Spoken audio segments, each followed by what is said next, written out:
Baragani, welcome everyone to the fifth day of Kwanzaa, which is celebration of NIA, which means purpose, which is one of my favorite days. I have a child named Ajania, so NIA is very special to me. So I want to thank Conducting Creativity with Wesley Peters for coming with the amazing panels that have been participating every day. It's just really been special to listen to young people give their perspectives on the principles, and Backyard Enterprises, LeRon Mcadoo, for the creative expressions that he has put together for our program.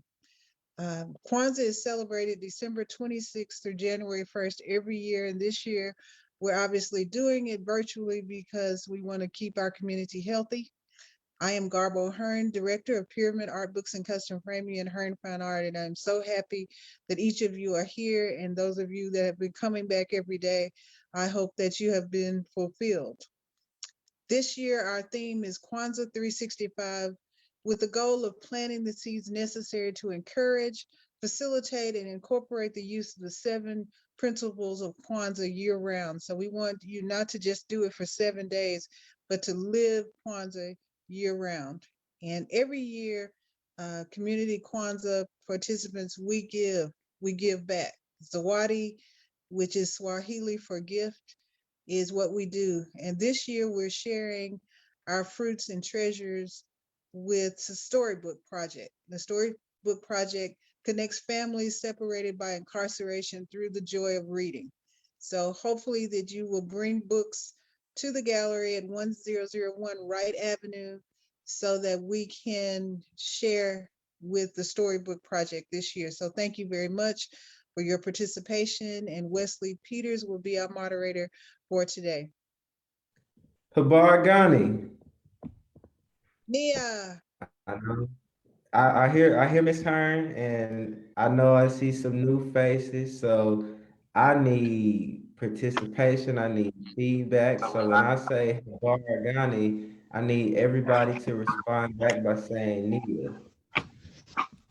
So when I'm saying Habargani, I'm saying what's up? What's the news? What's the word? What principle are we riding on today? So when I say Habargani, the response back is Nia, which is purpose. So Habargani, Nia.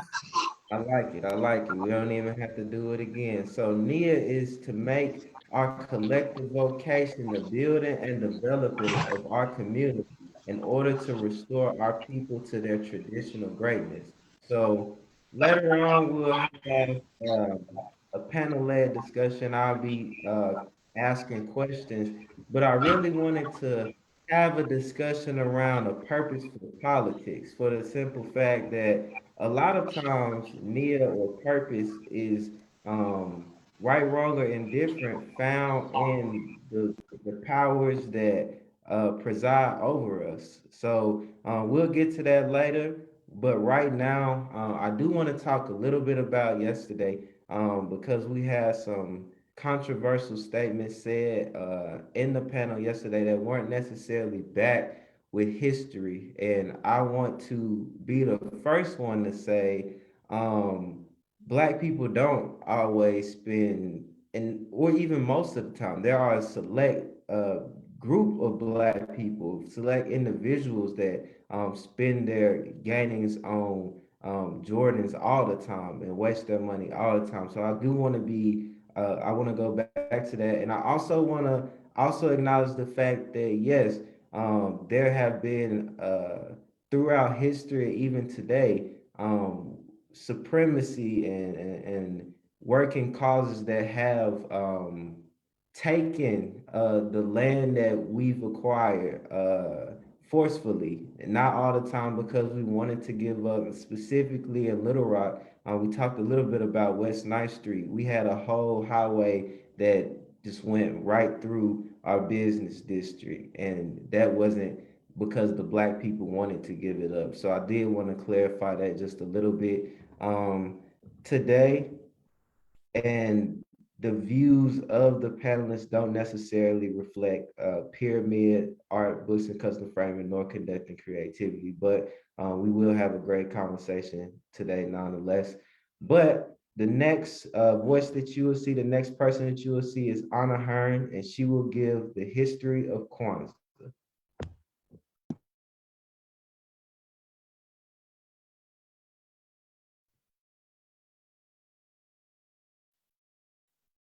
Hello, welcome to the Little Rock citywide commemoration of Kwanzaa. My name is Hearne, and I just wanted to give you all a short background of Kwanzaa and give you an explanation of some of the things that we will use during the ceremony today. So let's get started with what is Kwanzaa. Before we can talk about the holiday, we can kind of talk about the founder, Dr. Maulana Karenga. He is a professor and chair of the Department of Africana Studies at California State University. Dr. Karenga created Kwanzaa in 1966, a very tumultuous time in African American history and American history with the Watts Rebellion. Dr. Karenga wanted to create a holiday that was mainly rooted in family and culture and reflection. It's not necessarily a religious holiday. It is a cultural one that celebrates our talents, celebrates each member of the family. And even though it is not celebrated by just one religion, there will be some spiritual qualities that you'll see throughout the ceremony. So the holiday, Kwanzaa, is celebrated every day between December 26th and January 1st. A different principle is celebrated each day that is designed to be about reflection and what we want to do for the new year. Kwanzaa comes from the Swahili phrase Matunda ya Kwanzaa, which means first fruits. So this is a time of reflection, a time of thinking about what you want for the new year of harvest. A lot of people, they print Kwanzaa with just one A at the end, or you may see it how we printed it here. Fun fact, when they first celebrated Kwanzaa back in 1966, Dr. Karenga had 7 children in his household, and every child wanted to be represented with a letter. So they added the extra A for Kwanzaa. And it's very fitting because we have 7 principles, 7 letters. So Kwanzaa is not a replacement for Christmas. Many people celebrate both. It is celebrated all over the world by different faiths, nationalities, and cultures. It is truly a universal holiday.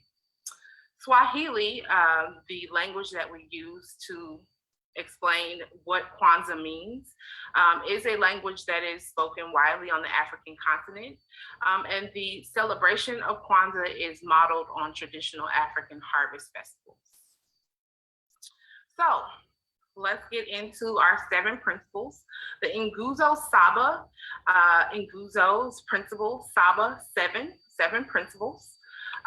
You'll see on the screen the 7 principles of Kwanzaa. Every day during the week of Kwanzaa, you may hear someone ask, Habari Gani, or what's the news? What's the principle of the day? So when someone asks, hey, Habari Gani, you're supposed to give them the principle of today. So our principles are celebrated each day. Umoja Unity, Kujichagulia, self-determination, Ujima, collective work and responsibility, Ujama, cooperative economics, NIA, purpose, Kuumba, creativity, Imani, faith. Habari Gani. So the symbols in Kwanzaa table, as you can see, 7 candles on the screen. They're in red, black, and green. Let's talk about why red, black, and green candles. This is the Pan-African flag. Those are the colors of the diaspora. The red stands for the blood that has been shed for the liberation of Black people and those throughout the diaspora. The black is for the color of our skin, for our people. Green is the abundant natural wealth of Africa, those lush landscapes, the things that Africa has contributed to the world. So these colors are very important and significant to our celebration and really help us to reflect on what our people have been through and what we continue to contribute to the world. So Kwanzaa is celebrated different ways by different families, but there are common elements that you will see on every Kwanzaa table. Before we can start talking about the Kwanzaa setup, we have to talk about the foundation. To have a strong house, you have to have a strong foundation. And the foundation of our Kwanzaa setup is the mkeka. That is a straw mat. It's usually almost handmade, and it is the setting for our Kwanzaa setup. Just like Hanukkah has the menorah, the Kwanzaa setup is hosted by the Kinara, that is our candle holder. And the Kinara hosts the Mashuma Saba. There's the word Saba again. There's 7 candles which represent the Nguzo Saba. And a principle is celebrated each day, and we'll light a candle for that principle. As I said earlier, Kwanzaa is from a longer phrase, Matunda ya Kwanzaa, which is first fruits of the harvest. And our harvest is represented here on the table with the Mazeo. Babunzi, Kwanzaa is about family, our community, our culture, and everyone should see themselves in the ceremony, in the symbols on the table. And the Babunzi stands for the number of children in our household. I know we have a lot of children and community members watching, so the children in our community this year will be represented by the kernels on the corn. The first day of Kwanzaa is Umoja Unity. So the Kikombe Cha Umoja is the unity cup, and it will be used in our libation ceremony to lift up those elders who have passed on. And last but not least, we have Zawadi. These are gifts that are given during Kwanzaa. Dr. Karinga, the founder of Kwanzaa, felt like Kwanzaa had become felt like Christmas had become really commercial. People were focused on buying all these gifts and not really focusing on the family and community. And so what he wanted to do was still give gifts during Kwanzaa, but they are to be homemade or knowledge. So if you cook well, if you sew, those are gifts that you can give during Kwanzaa, or books that are sources of knowledge to enrich someone's life. So this is our Kwanzaa setup. And now just a really brief overview of the ceremony. As I said earlier, everyone should be represented in the Kwanzaa ceremony or the setup. We always ask permission of an elder to begin. We recognize their wisdom and their time on this earth. So we just want to give that permission, that blessing to start. Then our host for the day will introduce the principal and give us some reflections. Then we'll have our libation ceremony, which lifts up those members of our community that have passed on, that really embodied Umoja in their lifetime. Our host will introduce our community leader, who will reflect on the day's principle. Then we'll have volunteers, community members, share how they want to embody the day's principle going forward. Our host will come back to introduce our creative expression. We'll enjoy the talents of our best and brightest artisans. Then we'll light the Kinara for the principle of that day, followed by community announcements. We're going to talk about our community Zawadi as well as the next day, and we welcome volunteers. And we'll close out our ceremony with Harambe, which means pull or come together. Thank you so much, and we look forward to celebrating each day of Kwanzaa with you. Thank you, Auna, for that.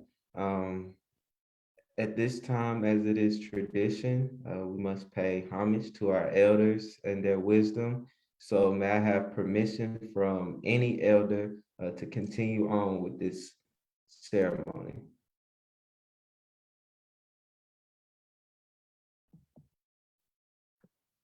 Please continue.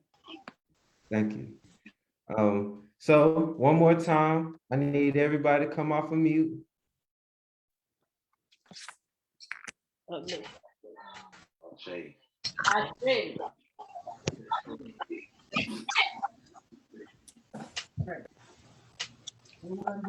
When I say Habar Ghani, I need everybody to feedback and say, yeah.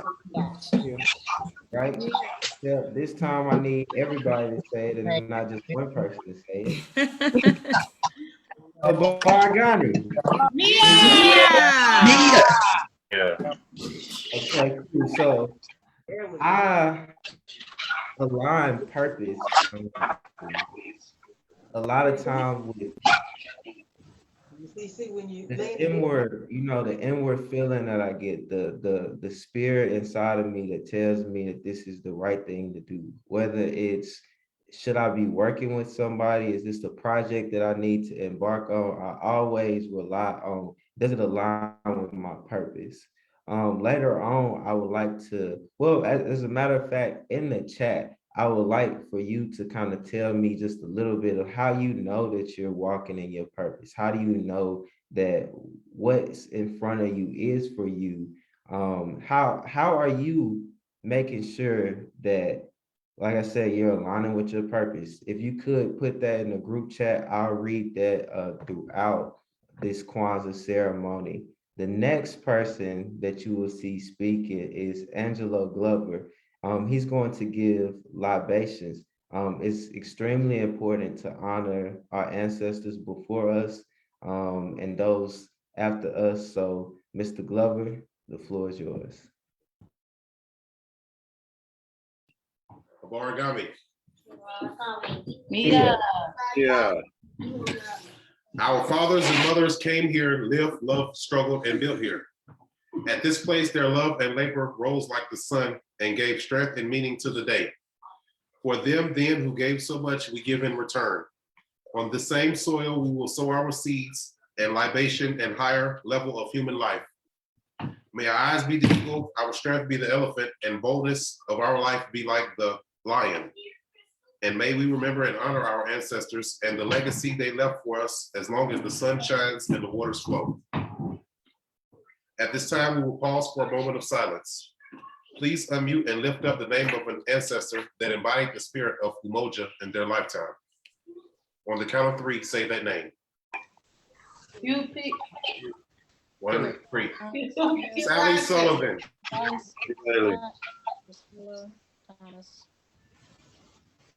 We want to uplift ourselves, uplift the future.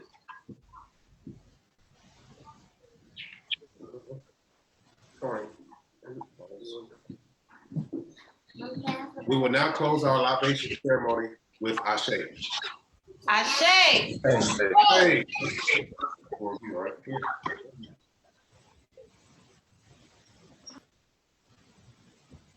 Thank you, Mr. Glover. Next, Auna is actually going to introduce me, so I'm going to be quiet real quick. All right, this is the rare time that I get to put the camera on myself. So Wesley is a Renaissance man. That's just how I can put it. He's an author. He's an entrepreneur. He creates opportunities for people. He is a teacher, but he's also a student. Every day of Kwanzaa, he has risen to the challenge of hosting Kwanzaa. And today he is going to lead a panel on purpose. That's all I can say about him. You really just want to get to know Wesley. He is the man about town that will really get done and creates opportunities for other people. So I'm pleased to welcome Wesley Peters, who will introduce his panel on NIA, purpose. Thank you, Auna. I did not know that you felt like I was all of those things. I guess that's why you give me such a hard time, but I appreciate it. Before I introduce the panel, I kind of want to give a short briefing of how we kind of came up with this topic today. Because like I said, we're talking about purpose, but we're going to talk about purpose from the standpoint of purposeful politics. So I did my undergrad actually at UCA, University of Central Arkansas, and my friend Randy, he might be on the call, he led on the first day. We used to have this apartment, and if you know anything about the Harlem Renaissance, that's what I think that apartment embodied. It was 238, so we literally used to kick it just with all the creatives. So people would just think that we were off the wall, weird, and kind of crazy. But we would sit in there and write movie scripts that we never produced. We would, anytime a new music video would come out, there we were sitting there analyzing it. And as I learned more about the Harlem Renaissance, I learned that Black people in the 1920s used to have these rent parties. Artists were broke like they are today. And so they used to sit around and not sit around, they used to actually have like live performances and poets reading their poetry and dancers dancing. All of this amazing talent would be embodied in one space. And so that's kind of the vibe that our apartment was. And by the end of the school year, when we were about to move out of our apartment, we sat there and created this kind of student-led activity called Cracking the Culture. And Cracking the Culture is basically an idea-based, I don't want to call it a game. The closest thing that we can relate it to is like the Great Debaters. So they were just questions that we asked each other, and you could base your answers on history or just your personal perspective. So that's kind of how I want to hold this panel today. So we have Cara Boyd-Connors. She's going to introduce herself. Chris Kingsby. We have my friend Oba, as well as Perrin. So if you could, Cara, just kind of talk about a little bit about who you are and what purpose means to you. Good afternoon, everyone. Thank you, Wesley. Thank you for having me on the panel today.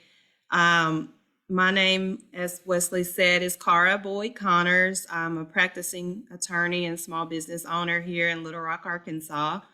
I'm also a candidate for judge here in Pulaski County. But I mean, everything I do is for my purpose. Part of the area of law that I practice is criminal defense and domestic relations. And so I literally believe I am doing God's work and serving my purpose in my practice, because I represent usually individuals who are facing some hard times, some difficult moments in life. And so it is literally, when someone comes to see me, it's not always for a happy reason. And so I truly believe that I am doing what God has called me to do in serving the community in that respect, whether it be an appointed paid an appointment or from the public defender's office or a paid job. I truly believe that I am giving God glory in all that I do, which is directly tied into my purpose as a lawyer. Okay, cool. Oba, if you could go ahead, a little bit about you and how you align with today's Kwanzaa Nia. All right. Habari Gani, everyone. My name is Olamide Bailejone Lagoye. I am a philosopher, an educator, theologian of sorts, and just an all-around knowledge transfer specialist. Born and raised right here in Little Rock to a Nigerian father and a Choctaw mother. Truly love those people who have deep, rich roots like my own self does. Purpose in general for me, I look at it as the reason why you're here, the reason why something was created or brought into existence. And for my being, my purpose is to simply share the message and transfer the knowledge and the history that was shared with me beforehand. And I do my best part and play my part in sharing that information, disclosing that information, and when need be, teaching that information to those students and or persons who are willing and ready to learn where we come from and how we can use that to build our future. Perrin? Good afternoon. Thanks for having me. My name is Perrin Bostic, and I'm a Little Rock native, currently a political operative in the state of Georgia, currently working for Georgia's first Black United States Senator, Reverend Raphael Warnock. My purpose is really tied to my why, which is making sure that government works for everyday people, particularly marginalized communities, making sure that we have access to the appropriate resources. Thank you. Cool. Chris? Good evening. My name is Chris Kingsby. I'm a political strategist here in Little Rock, Arkansas, but also as my full-time job, I'm program associate for the Urban League of the state of Arkansas, which is one of the 90 national affiliates of the National Urban League located in New York. So I've been around, do a lot of little things here and there, but mostly for me, the purpose is, what gets you up in the morning? What gets you going? What gets you contributing to society? I think each and every one of us has a purpose. We all find them in different parts of our lives. And they change, and mine has changed even recently. So purpose is not something that you just, pin to a wall, but something that you find and source it every day. Cool. I appreciate everybody. In thinking about this conversation of purposeful politics, I knew I had to get you on the call to start us off because it was a time period right after slavery that Black people, for the first time here, had a rise of power. And I want you to kind of just go briefly into that rise of power. Okay. So if I may just make a minor polytechnical little correction, it wasn't the first time. As our history in America, melanin dominant people in America goes back as far as America does. We were the first people on this side of the world, and we're also the most marginalized at present. But the period that you're referring to is the period that most people refer to as the Reconstruction Era, or the post-Reconstruction Era. This is the period after the Emancipation Proclamation, which was 1863, and then you have the actual acceptance and the termination of the practice of chattel slavery in 1865, where the freedom or the supposed freedom of Black melanin dominant people was manifested. And you have a period where the South was being reconstituted back into the Union States.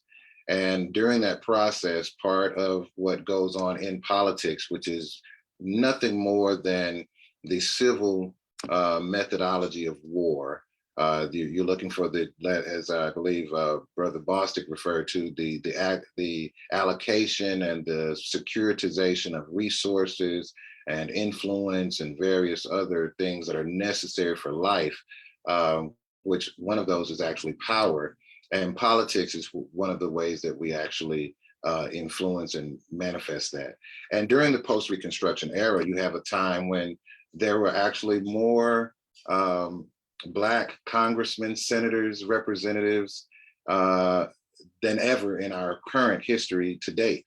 The first 10 years following that, you will find that there were many melanin dominant politicians who were not only elected, but appointed to various positions. And they held those positions and attempted to do great deals of work. The problem with that is that there was a terrorist organization that we now call the Ku Klux Klan, who made sure that those politicians did not have the influence or did not practice the power that they had, that their positions embodied. So you have these things that we now refer to as lynch mobs and the lynch institutions. And you'll find that the people that got lynched were usually politicians and prominent business persons. They didn't lynch Pookie and Ray Ray, who was just standing on the block doing nothing. They made sure to reacclimate and do whatever they could to reacquire the power that they had lost during the time of Reconstruction and the post-Reconstruction era. And you have organizations just one generation following that, like the Mosaic Templars of America, which started right here in Little Rock, Arkansas, and ended up becoming a multinational organization that was both economic and political, to the point to where one of the most prominent members of that organization, along with my own personal self, not so prominent, but was the person that we now have a post office named after, and his name is Scipio Africanus Jones. He was an attorney, like Sister Boyd-Connors is. He was a politician like Brother Bostic is. He worked in the community as well in the way that Brother Kingsby does. And not to mention John Bush being appointed to county clerk, which he actually declined and ended up becoming, well, he was appointed to a position as a member of the Greenback Party. So when we talk about the Green Party, we need to understand that there was, before the Green Party, there was a Greenback Party, which was mostly melanin dominant people, because we were the agricultural stewards of that era and of that time. And as time went on, the Ku Klux Klan and various other terrorist organizations made it a point to change that dynamic, all the way to the point to where now most of us are identified as, if we're participating in politics as a whole at all, we're usually aligned with the Democratic Party, when in that time and during that era, the very party that we now consider the most racist is the party that we were most active in, the Republican Party. And we have to understand today, just to bring it all full circle, and I don't want to be long-winded, that the Republican Party that we deal with today, we need to understand that it's not so much as a Republican Party as it is a conservative party. And those are two different ideologies. Conservatism is attempting to conserve the ideology, the mentality, the structure that was pre-Reconstruction, the slavery situation, the discriminatory, extreme apartheid almost type situation that happened in America. And that's what conservatives want to conserve. They want to return to that space.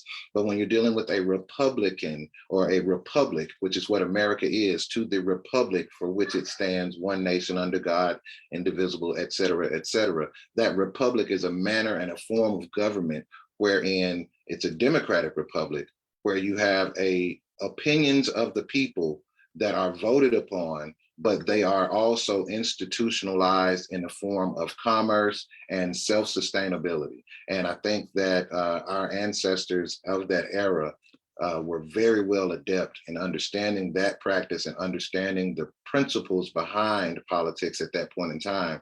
And I really would like for us to get back to that point, but that's my own personal soapbox. If there's anything more, I'm open for it. No, that's good. Cara, I kind of wanted to pick your brain a little bit. He mentioned Scipio Jones, and there's a bunch of just hidden figures here in the state. When you think about people like Daisy Bates and LC Bates, who controlled a whole media outlet and were able to push, and I see today's communication here in the comments, we're able to push the news on what was going on within Black life, and that was very prominent to how we view politics in that time period.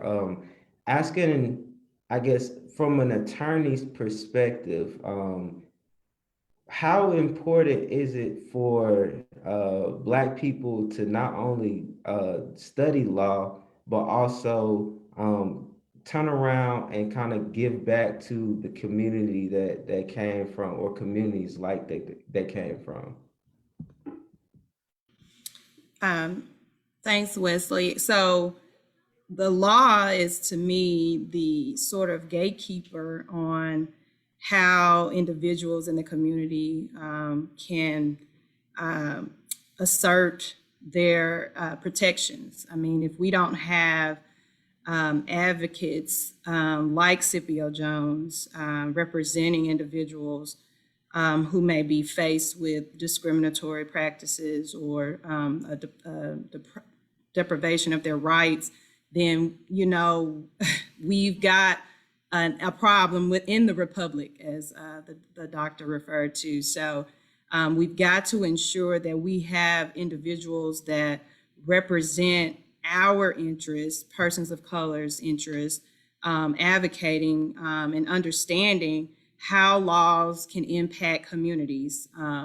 And so, like Scipio Jones is most well known for representing the 12 that were faced with execution during the Elaine massacre, if we don't have individuals advocating, fighting, understanding, interpreting, educating on the law and how it can impact you on a day-to-day basis, then it's an uprising of the Republic at that point.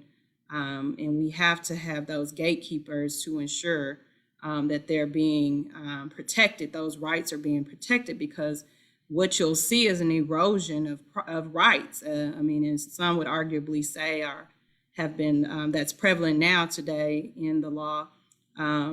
Even not to kind of change courses, but even the reason why I'm even running for a seat currently, it's because of advocates that advocated and filed a lawsuit, Hunt versus the state of Arkansas, that allowed for Black judges to be elected in this state because the state election judicial process was discriminatory. Although we had the Voter Protection Act that was enacted, that act was not ensuring that elections were fair for persons of color that wanted to be candidates for judge.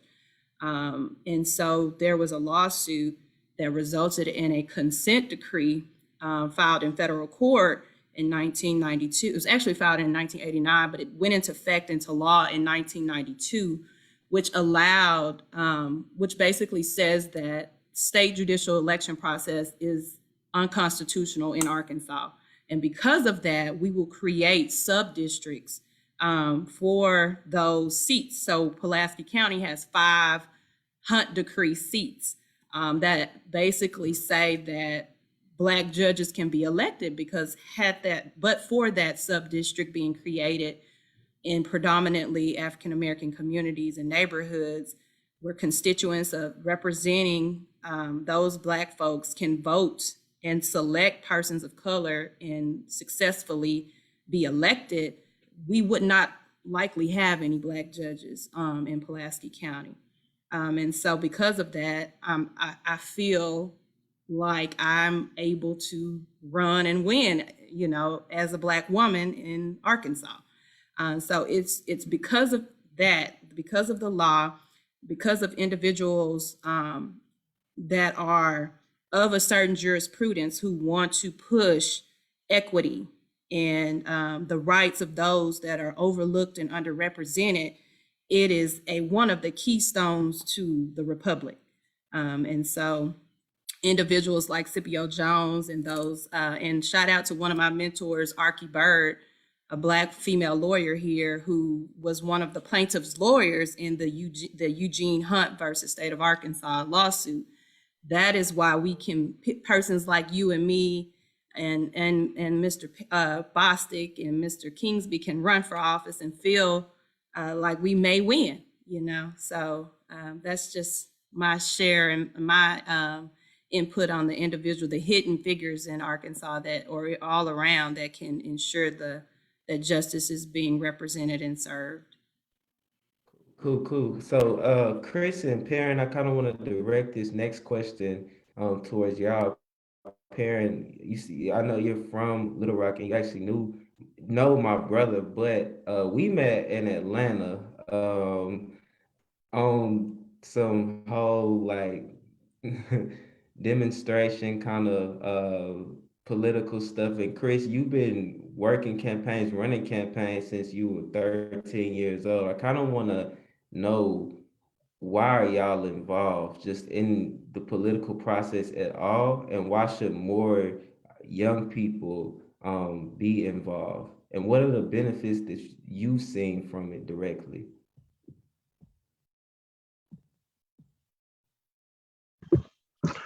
I guess I'll go first. And this kind of ties into your last question in terms of hidden figures in Arkansas. I got my first kind of crack at the bat in politics with the late great civil rights attorney, John Walker. He really kind of took me under his wing and that first election that he ran, it kind of really showed me the ropes and helped me understand the community, the importance of community building and how that can translate into wins for our community. And so from there on, I went into grad school and got a degree in policy. And so what I've been doing now is kind of helping particularly underrepresented communities understand the system, how it works, and how we can affect change in that manner. And something that you've been able to see in Georgia is that we've been able to turn blue these past election cycles. And a part of that comes from a long work of community building, going community to community, really helping people understand the process, how they can engage, and then also what the dividends are once they engage, right? So without the winning of the 2 senators in Georgia, then our Black farmers would not have had the aid that they're going to receive based on the 2 votes from our 2 senators. We've had lots of Black constituencies, groups here in the state that have been left behind just because they've not had people in office that represented those values. Well, so now we've been able to direct funding to different projects in those communities, whether that's infrastructure, whether that's fixing lead and water, all types of issues that would not have been solved if our people had not gotten engaged. But it really starts with the basic principle of, do you see people, do you value them, and are you willing to invest in these people? And so that's what we've been able to do here on the ground in Georgia, really go county to county, particularly reach and touch those marginalized communities that people are not touching, reaching, speaking to, and helping them to really get engaged and understand their part in the process, and how just their one vote or that one community meeting that they attend can really shape the future of their communities. And so that's really my why and why I've been doing it. And we've been able to see some success here in Georgia. We understand that change doesn't, big change doesn't really come overnight. But if we can, make 1 or 2 things happen where people can really see the power that they play in this, then we know that they'll come back out even harder and bring a friend with them, and we'll be able to move the ball even further. So that's been my why, and I'm going to continue to do that. And like I said, you mentioned earlier that we met at a demonstration. That was at a time in the city of Atlanta where we had a lot of civil unrest just based on some of the police infractions with the community. And so we were able to organize this massive rally of, I think, about 5,000 to 7,000 people that particular day, where people came from all over the South to participate in this particular demonstration that really brought about change. I mean, when we're talking about the next city council meeting, there was a vote to withhold $73 million from our police budget, not to defund it, but to take a step back and say, hey, are we effectively utilizing the resources? Could we be allocating these resources to other community programs? And so when you kind of help people see the power in organizing and community building and showing up, you can really turn that momentum into some effective change. So that's why I do what I do. Cool. Chris, same question. I also kind of want you to, Perrin was hitting on it, but I kind of want you to go into also, I hear a lot of people, right, wrong, indifferent, say that the political process doesn't matter, especially for Black people. We don't ever benefit from it. As a person who works with dollars and allocations of funds, how can we not only affect the people who come into office, but then hold them accountable in terms of what they say, but also how can we start better aligning with the funds? Yeah, so I think the first place to start is kind of how I got involved in politics. So I grew up in foster care. And if you've ever been inside the foster care system, it's not the best of the best. Free housing, sure. Free food, sure. Free clothes, sure. But it's not all it's cracked up to be. And so for me, it was, how do you make that change? And how do you make that change so that it doesn't just change for me, but it changed for everyone who's in the system, right? So that sparked me to kind of figure out who runs this place, right? It's like, let me talk to your manager. Well, I figured out that manager was the state legislature. The person who I needed to be talking to be trying to convince that my living conditions aren't perfect That was the state. And so once you know who it is you need to influence, it's now about how do you influence them.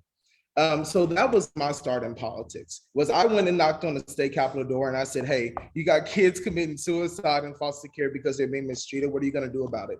You've got kids who haven't had new clothes in 3 years. What are you going to do about it? You know, so it was finding my purpose in my situation. And that's kind of what I was talking about earlier, is your purpose change depending on what your surroundings look like, right? So that's how I got involved. And much like Perrin, John Walker was my hero, right? So this is a man who, like Perrin, took me under his wing, and once he realized that I knew and understood how to bring people together to have conversations that's not about the Democrat or the Republican, but about the people who it affects. That next step led me to running campaigns, right? So he's like, okay, I got some people I want you to meet. And so then that's when I ran my first campaign of Representative Charles Armstrong, who did get elected. But that was a fun opportunity because, and this is where I'm going to get to your question. Once you get people elected, the question is now what?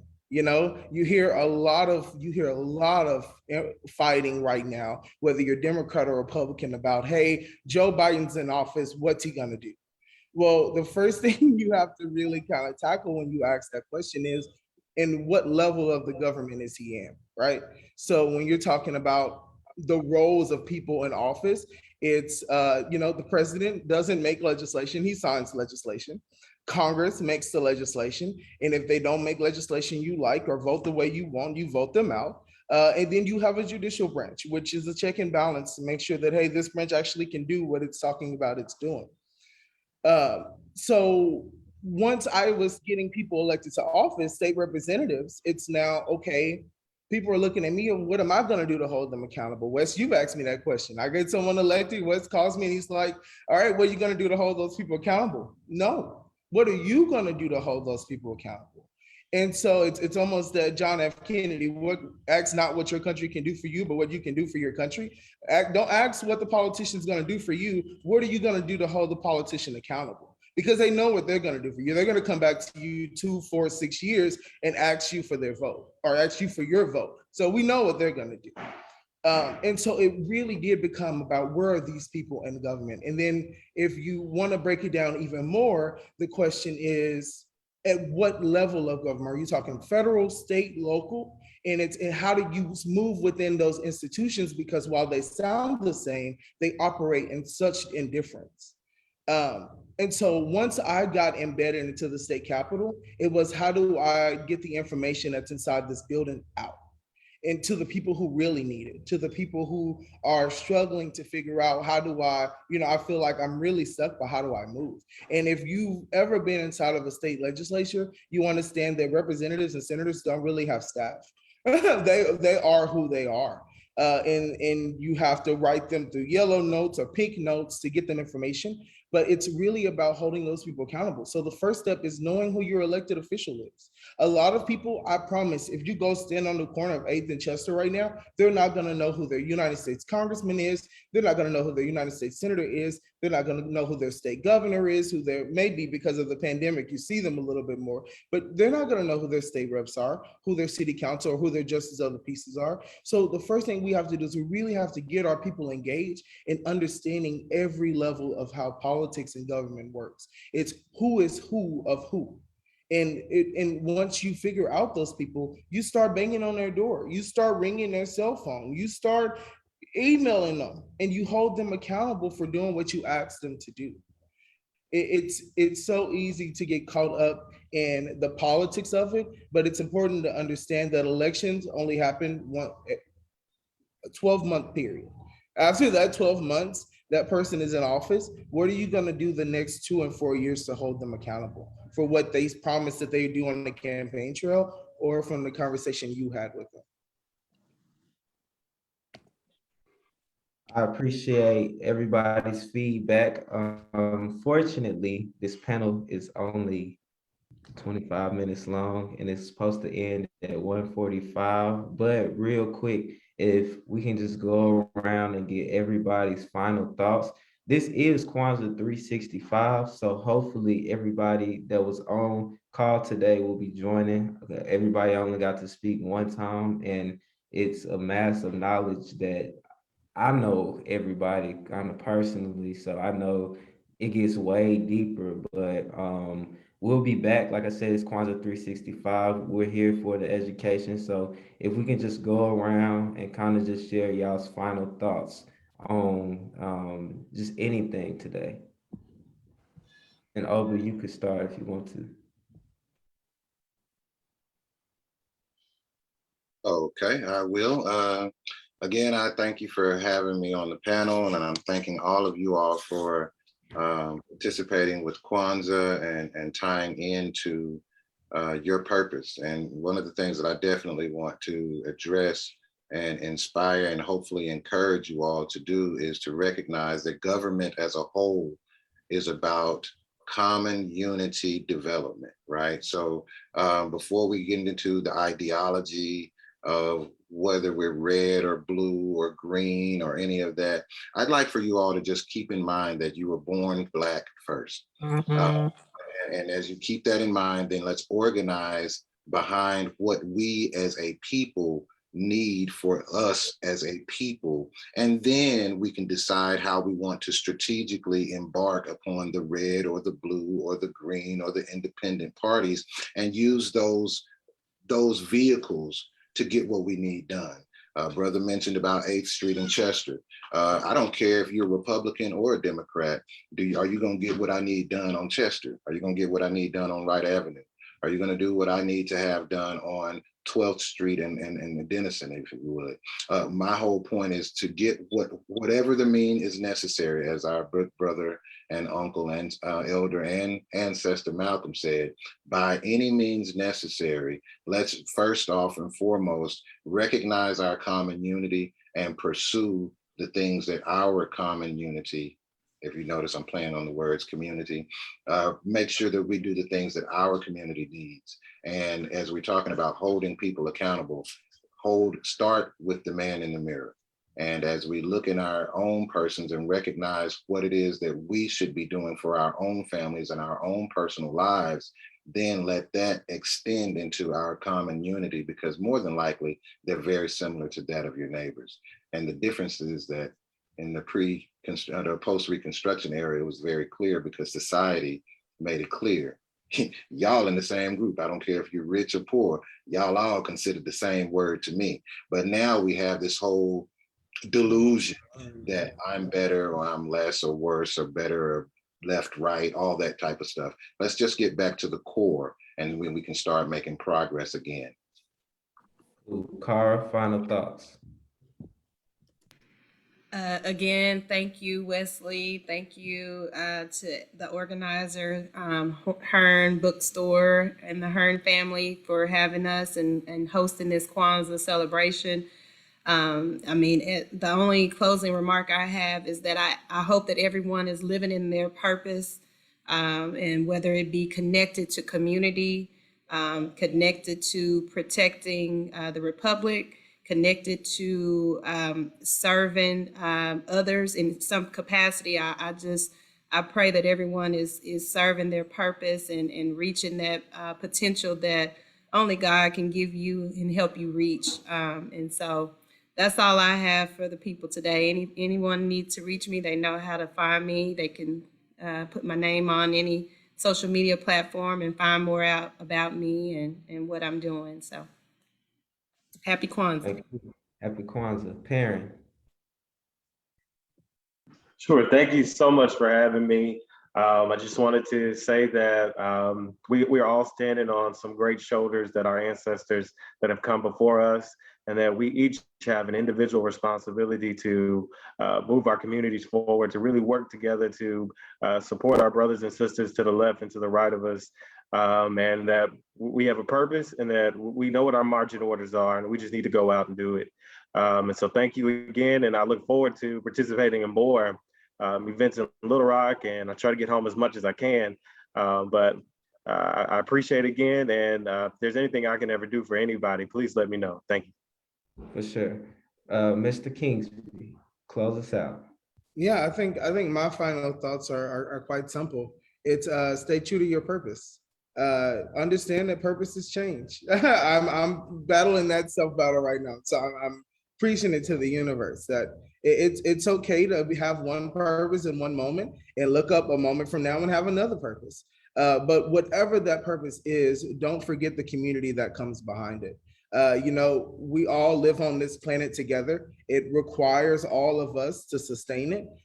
So be respectful of your brothers and sisters and as they walk in their purpose. And also invest in each other. I think it's important that oftentimes we think it's politics as the boogeyman, the ugly and the bad. But here's the thing. Arkansas has a fiscal session coming up next year. And as Wesley talked about earlier, is where the dollar's going. That's where that will decide.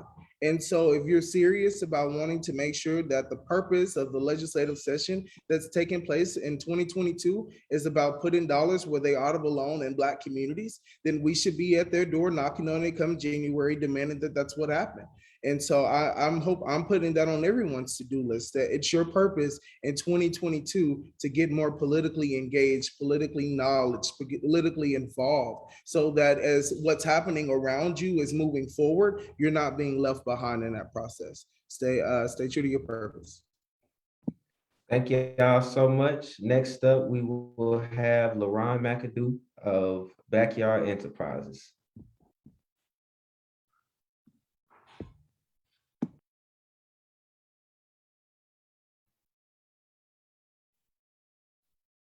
My name is LeBron Mcadoo, and I am presenting the Little Rock 2022 Kwanzaa 365 Artistic Expression. Let us be activated by this professional poet, author, and singer, and my cute daughter, Jim. Yeah. Lately I've been posting, lately I've been floating, lately I've been posting, lately I've been. It's easy to face darkness when you believe in light. Ignore when things go left, no, it'll all end up all right. Smile despite pain because the rainbow needs rain. Never talk about yourself in vain. Diamonds can only form through pressure. Know that you are a treasure, that you grow through what you go through, that you're a gem, nothing lesser. You are a work in progress. You are a work of art, but it's a process. I realized this and I've been content ever since. Carefree, but not careless. Self-driven, but not selfish. Living life and loving life with no limits. And lately I've been posting, lately I've been floating, lately I've been posting, lately I've been.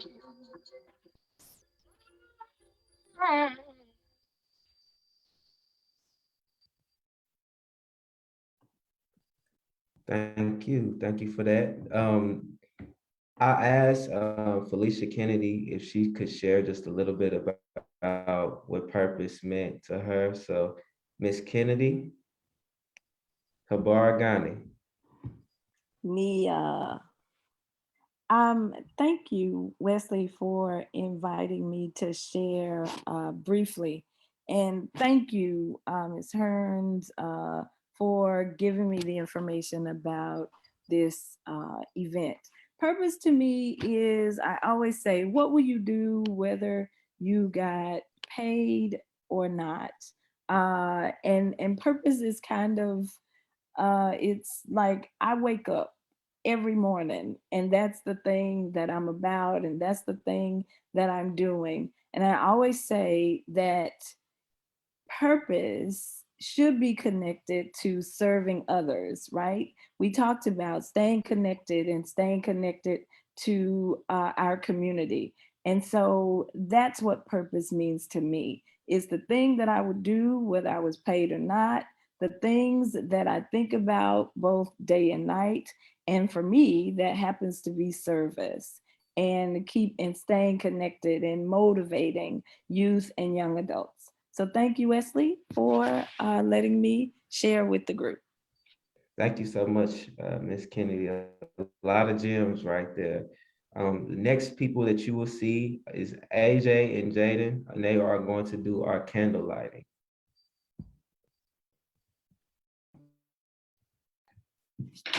A Habari Gani. Nia. My name is Jaden Glover. And my name is Angelo Glover. As today is the 5th day of Kwanzaa, we celebrate the 5th principle, NIA. NIA means purpose. Some ways you can celebrate this is by celebrating goals for ourselves, as well as goals to help our community.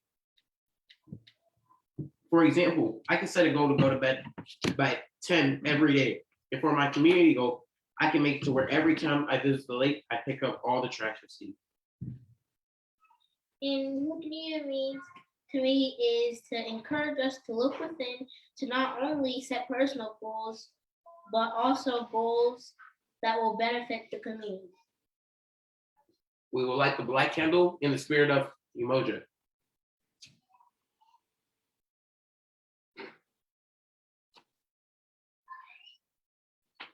We will light the outermost red candle in the spirit of Kuji Jagalia. We will light the outermost green candle in the spirit of Ujima. We will light the middle red candle in the spirit of Ujama. And we will light the middle green candle in the spirit of Nia.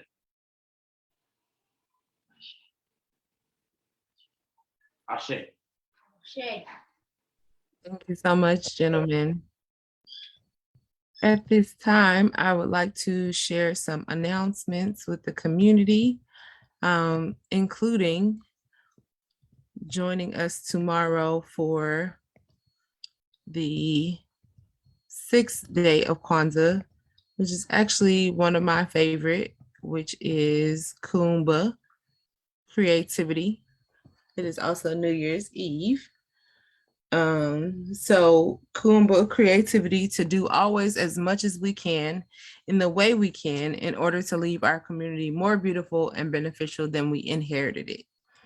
So there's just so many ways that you can interpret that and ways that you can be creative about making our community more beautiful. So I look forward to tomorrow. Don't forget, we are collecting books for the Storybook Project of Arkansas. Please help us fill up this box. Drop by Pyramid Art Books and Custom Framing at 1001 Wright Avenue through January 1st, 2022. We'll be open today and Saturday. So come up there, help us fill the box so we can have a great community gift for the Storybook Project of Arkansas. You have even more reason to come up to Pyramid Art Books and Custom Framing. If you don't have any books at home and you still want to participate, we have a great selection of books, and there's some incentive for you to buy some books because the more you buy, the more you'll save. If you still want to stock up on Christmas cards for next year or send some Kwanzaa cards, it's not too late. We're having sales on that. And then we have custom framing. We also sell Kwanzaa kits. So just like AJ and Jaden Glover have been lighting the candles at home and doing the libation ceremony at home, we do have Kwanzaa kits available for sale. So definitely give us a call or come see us. We also are partnering with the Arkansas Lighthouse Academies at Jacksonville Lighthouse Charter School to donate copies of the 1619 project to this campus. So if you see the link on the screen, bookshop.org/1619, and find us, Pyramid Art Books and Custom Framing. You can make a donation to purchase one of these books to go to that campus through the end of January. Pyramid Art Books and Custom Framing is also doing a children's book giveaway. This is sponsored by author Derek Barnes. We do still have several titles still available, absolutely free. We just want to make sure they get in the hands of our young readers, future leaders. So drop by 1001 Wright Avenue and mention, this Kwanzaa ceremony. And just one last plug for tomorrow. When someone asks you Habari Gani, you're going to say Kuumba. But today, make sure that you are walking in Nia, which is purpose. I will turn it over to Wesley for closing us out. See. Thank you so much, Auna. Tomorrow, same time, 1 p.m., Kaumba. I need everybody here with full energy. We're talking about creativity from a unique perspective. We have a great ceremony tomorrow. We have a great panel. But today, Kabar Ghani. Yeah. All right. Today, when we say our Harambe, we're gonna lift our fist up and we're gonna say Harambe 5 times. We're gonna say Harambe 5 times. That means come together. We're gonna do that 5 times. Are y'all ready? I'm gonna count to 3.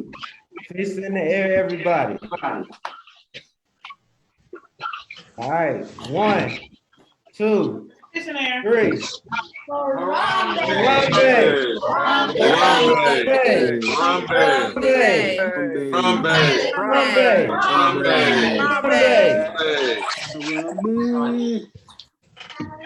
right, see everybody tomorrow, same time, 1 o'clock. Feel free to stay on and chat after we get off of this live stream. Thank y'all.